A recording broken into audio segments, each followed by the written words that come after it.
Hey guys, so this video is going to be, my story, my, story of, being a former foster child. I'm now adopted, but, I was a foster child, for a good bit of my childhood. I'm 17 years old.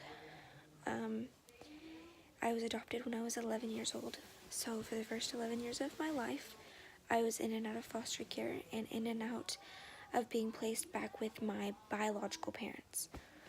Now, I was taken pretty young. I think I was pretty close to birth, actually. My older sister is 2 years older than me, 2.5 years older than me, and her name is Bailey, and now she is now 20 years old. And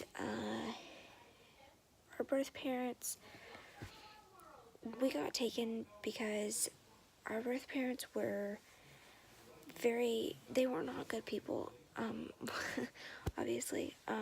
They were druggies, they did drugs, they drank alcohol, they were always drunk, they were very abusive, they were neglectful.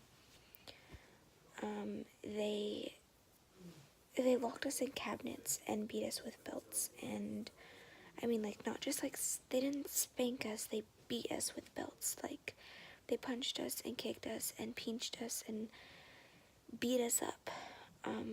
They locked us in cabinets and starved us. We were always filthy, like, not like the house is dirty with a bunch of toys, like filth. We didn't ever really have, we were never at a safe place. It was horrific. My biological mother has PTSD, she's bipolar, schizophrenic, a whole laundry list of mental illnesses. She was not able to take care of children and should have never had children. She had her first child, my sister, at 15, I believe, and had me at 2 years later, so 17 years old. So she had 2 kids before she was even of legal age. Which, I mean,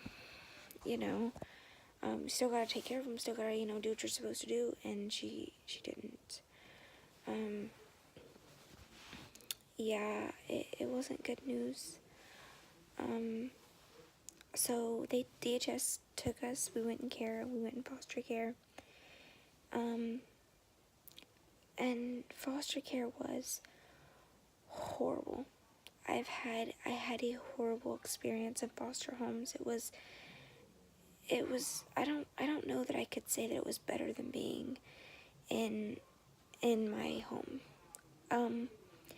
In the sense of being abused.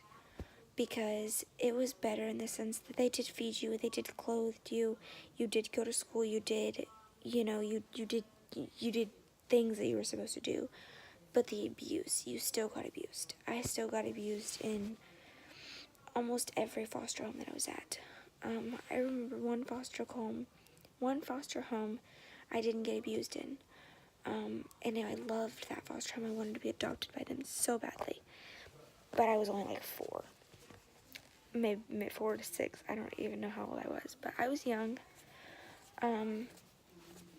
I remember that foster home because they were really good to me. I got a bicycle for Christmas, and I think that was my first bike. But that was before I went to TFC, which is, I don't know, therapeutic foster care, like, therapeutic, like, there's traditional and then there's therapeutic, and you can't be therapeutic until you're 4. So, yeah. But that was one foster home, but the rest of the foster homes I was in were absolutely horrible. They beat you and abused you and just neglected you in the sense that you didn't get, yes, you got food, you got water, you got drink, you got clothes, yeah. But they neglected you they didn't love you, they didn't give you affection, they didn't, care for you in the sense of just being just, they would separate you from tables. You would sit at a different table than them at breakfast, lunch, and dinner. You sat away from them at restaurants. You sat away, they were very distant. You were in a different side because you, to them, were not part of your family. They were always distancing me from them. I was never really a part of their family. They didn't really care about me. To most of the foster homes that I was in, I was just a paycheck, which, quite frankly, I really don't understand because you don't get paid to foster. You just don't get that much money for these kids. But, I mean, yeah. I have a good bit of diagnoses. I'm not sure that I know all of them.